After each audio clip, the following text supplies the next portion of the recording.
Selamat pagi anak-anakku semua. Alhamdulillah, wasyukurillah, wala haula quwata illa billah, amma ba'da. Oke, pada kesempatan hari ini kita akan melanjutkan studi kuliah kita, mata kuliah Bahasa Indonesia, yang tentunya pada minggu kemarin kita sudah belajar mengenai huruf ejaan dan sejarah bahasa Indonesia. Pada kesempatan kali ini Bapak akan sedikit menguraikan tentang materi baru, yaitu pemakaian huruf kapital dalam bahasa Indonesia. Kapital dalam kamus KBBI itu artinya besar. Huruf kapital jadi disebut juga dengan huruf besar. Huruf kapital sangat penting kita pelajari atau kita ketahui bahwa huruf kapital tentunya adalah salah satu kaidah bahasa Indonesia yang sangat pentingkan. Dalam pembelajaran huruf kapital, dalam pembelajaran huruf kapital, bahasa Indonesia ada beberapa bahasa baku atau aturan yang harus sampean semua ketahui ya. Yang pertama, dalam huruf ini nanti ada 15 aturan yang tentunya 15 ini semua harus tahu karena ini tasih dasar. Belum masuk ke bagian yang lebih mendalam. Nah, 15 pemakaian huruf kapital ini akan Bapak uraikan. Mohon nanti anak-anak semua harus bisa memperhatikan dan harus bisa menerapkan, karena di akhir kuliah nanti ada penugasan tentang pemakaian huruf kapital. Kita masuk yang pertama. Huruf kapital yang pertama, huruf kapital yang hurufnya itu pertama pada awal kalimat. Oke. Perlu ditekankan lagi bahwa huruf pertama pada huruf kapital itu ada di awal kalimat. Bapak kasih contoh yang pertama, aku tidak pernah merasa senang ini. Dalam kalimat aku ini masuk di salah satu pada awal kalimat. Oleh karena itu kalimat aku, yang aku ini, A-nya ini harus dilihat besar, ditulis besar. Yang kedua, kalimat bagai tikus mati kelaparan di lumbung padi. Kalimat bagai ini di awal kalimat. Oleh karena itu huruf B-nya pada awal kalimat ini harus ditulis besar. Itu kaidah yang pertama. Kita lanjut kaidah yang kedua, bahwa huruf kapital, huruf pertamanya berada di petikan langsung. Oke?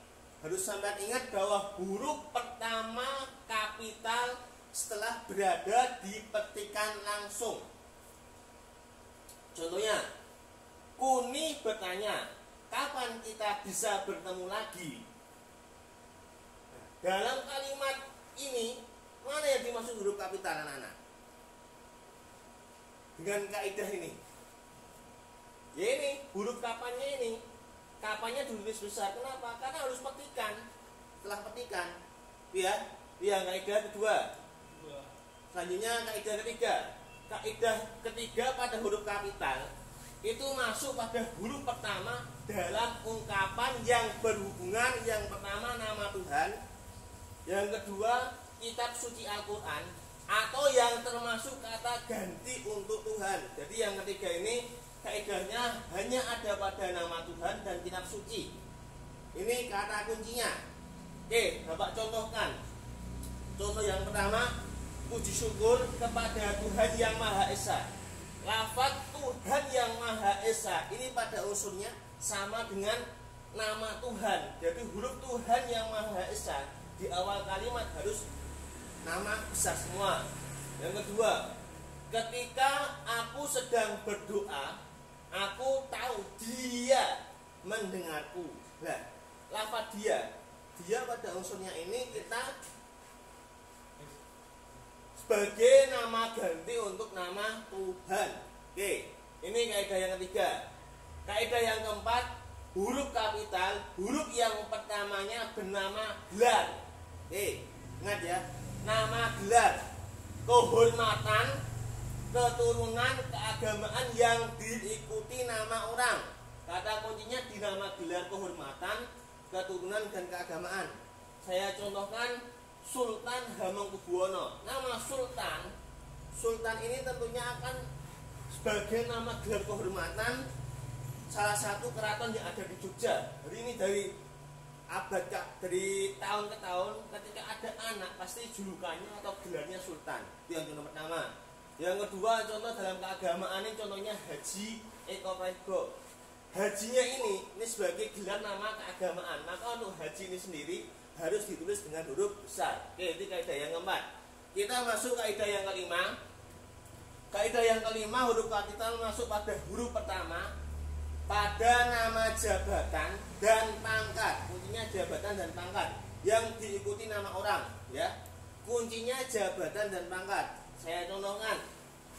Wakil Presiden Yusuf Kala. Wakil Presiden ini sebagai nama jabatan. Dia menjadi sebagai wakil presiden. Nah, wakil presiden ini nantinya dinamakan dengan nama jabatan, maka untuk huruf besarnya W dan P ini harus besar. Ini termasuk kalimat kapital. Oke, kita lanjut nomor 6. Nomor 6, huruf kapital pertama yang unsur-unsurnya itu nama orang. Unsur-unsurnya nama orang. Contohnya, Seno Gumira Ajidarmo merupakan salah satu sastrawan Indonesia. Nah, dalam Seno Gumira Ajidarma ini adalah unsur-unsur nama orang. Di sana ada 3 kata. Kata di mana setiap kata itu awalnya harus huruf kapital. Ya. Lanjut kaidah yang ke-7. Huruf kapital nama bangsa. Oke, kata kuncinya nama bangsa, suku bangsa dan bahasa. Ini huruf yang ke-7 ya kaidah. Saya contohkan lagi. Sudah lama saya ingin belajar bahasa Cina. Nah, lafaz Cina di sini, Cina ini termasuk salah satu nama negara. Oleh karena itu huruf Cinanya, C-nya ini harus ditulis besar. Oke, kita lanjut kaidah yang nomor 8. Kaidah nomor 8, huruf pertama berupa nama tahun, nama hari, nama bulan, hari raya dan peristiwa sejarah. Oke, perlu diingat kembali lagi bahwa huruf pertama nama Tuhan, bulan, hari, hari raya dan peristiwa sejarah. Bapak contohkan. Yang pertama ya, Bali terlihat lenggang pada hari Nyepi. Untuk Bali ini B-nya huruf besar. Karena Bali ini termasuk salah satu nama daerah, harus tulis besar. Terus yang dimaksud dengan hari raya ini ya Nyepi ini. Nyepi ini adalah satu termasuk hari raya yang ada di daerah Bali. Maka untuk hari Nyepinya ini harus besar. Ada Nyepi, ada Natal, ada Idul Adha. Terus yang kedua, hari raya Idul Fitri tahun 2020 terlihat sepi. Nah, ini hari raya RIF-nya harus besar karena ini termasuk hari raya. Kalau yang lain lagi, peristiwa sejarah Rengas Dengklok. Nah, Rengas Dengklok ini nanti tulisannya harus besar karena dia termasuk dengan peristiwa sejarah. Oke, kita lanjut kaidah yang ke-9. Kita masuk ke kaidah 9 itu huruf kapital sebagai huruf pertama nama geografi. Huruf kapital sebagai nama pertama huruf geografi. Nama kuncinya nama geografi. Saya contohkan, Rahma akan berlibur ke Toraja. Toraja ini termasuk salah satu geografi. Kalau sampean tahu, nanti bisa dilihat di sejarah geografinya. Kita lanjut nomor 10. Nomor 10, huruf kapital sebagai huruf pertama sebagai unsur nama negara, lembaga pemerintah, ketatanegaraan serta nama dokumen resmi. Ya. Unsur nama lembaga pemerintah, negara serta nama dokumen resmi.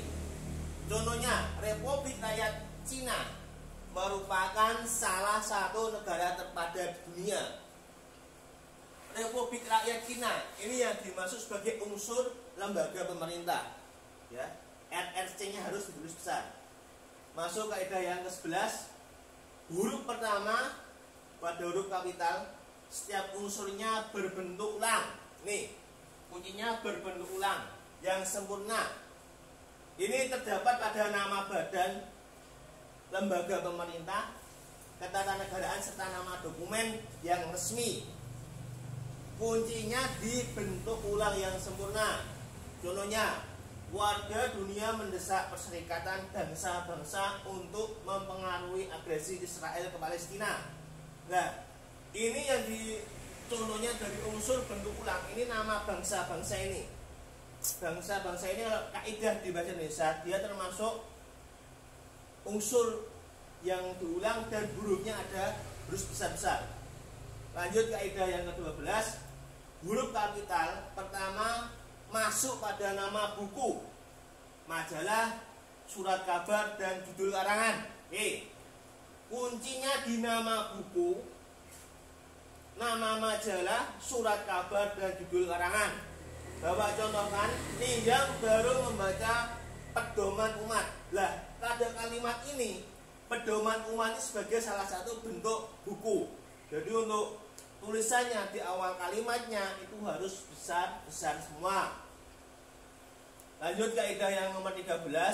Huruf kapital, huruf pertamanya sebagai unsur singkatan nama gelar. Nah, singkatan nama gelar, pangkat, dan sapaan. Contohnya SH, Shum. Shum ini nama gelar ya. Dia mempunyai kepanjangan Shum ini. S-nya itu sebagai sarjana, Hum-nya itu humaniora. Jadi untuk nama gelar kayak Prof, DR, SPD, MPD, ST itu sebagai nama gelar dan di awal kalimatnya harus ditulis besar. Paham anak-anak? Lanjut contoh yang kedua. TN Mahmud Halwani Magister Pendidikan. MPD-nya harus besar karena MPD ini termasuk nama gelar. Lah, TN-nya ini, TN ini sebagai nama sapaan. TN itu tuan ya. Kalau untuk laki-laki tuan, kalau untuk perempuan nona. TN. Ada Miss, ada Mister. Itu kalau dalam kaidah bahasa Arab. Sebagai nama sapaan. Kaidah yang nomor 14. Huruf kapital sebagai huruf pertama. Kata penunjuk hubungan kekerabatan. Kuncinya penunjuk hubungan kekerabatan. Huruf kapital jadi sebagai contoh penunjuk hubungan kekerabatan. Bapak contohkan, jam berapa kakak pulang? Tanya adikku. Nah, dalam kalimat jam berapa kakak pulang? Tanya adikku. Di sini yang dimaksud dengan hubungan kekerabatan adalah kakak. Kakak ini hubungan kekerabatan. Ya. Kakak mempunyai hubungan kekerabatan karena dia berkakak beradik dengan ini. Jadi yang harus ditulis adalah kakak. Adiknya ditulis kecil ya. Ini dia setelah kata ya. Dua. Apabila yang adiknya ini di awal kalimat, maka adiknya ditulis nomor besar. Lanjut yang terakhir. Itu huruf kapital yang harus kita terapkan pada nama kata ganti Anda. Kata ganti Anda. Kata Anda ini kalau ada di sebuah kalimat itu harus besar karena dia termasuk huruf kapital. Contohnya, jagalah barang-barang Anda. Lanjut. Jadi dari paparan tadi bisa kita ambil kesimpulan bahwa ada 15 huruf kapital yang harus teman-teman semua ketahui. Di antaranya yang pertama itu adalah awal kata. Sebagai awal kata, nama bangsa dan suku bangsa. Setelah itu huruf kapital dilihat dari setelah tanda petik. Nama Tuhan atau kitab suci, gelar jabatan nama orang, nama tahun, hari, bulan, hari raya Nyepi atau peristiwa sejarah. Ini dalam kaidah yang pertama. Kita lanjut kesimpulan selanjutnya. Jadi huruf kapital sangat penting adalah hubungan satu dengan yang lain ya. Terus selanjutnya huruf kapital hanya berguna pada nama negara dan lembaga, nama geografi, nama buku, singkatan nama gelar dan sapaan, pengganti Anda, bentuk ulang sempurna, nama sempurna, kata penunjuk hubungan dan kekerabatan. Itulah sekian dari Bapak. Itu tadilah ada 15 huruf kapital atau aturan huruf kapital yang ada di dalam bahasa Indonesia. Saya mungkin anak-anak sudah paham mengenai aturan huruf kapital. Jadi untuk pembelajaran mata kuliah pada pagi ini cukup sekian. Nanti kita lanjut pada pertemuan depan, minggu depan kita bahas tentang huruf kalimat majmuk ya, atau efektif. Nanti kita lanjut di minggu depan. Untuk penugasannya silakan anak-anak nanti buat kalimat contoh dari 15 kata aturan tadi. Setiap aturan anak-anak harus bisa memberikan 5 contoh berdasarkan deskripsinya. Cukup sekian dari Bapak, kurang lebihnya mohon maaf. Billahi taufiq wal hidayah. Wassalamualaikum warahmatullahi wabarakatuh.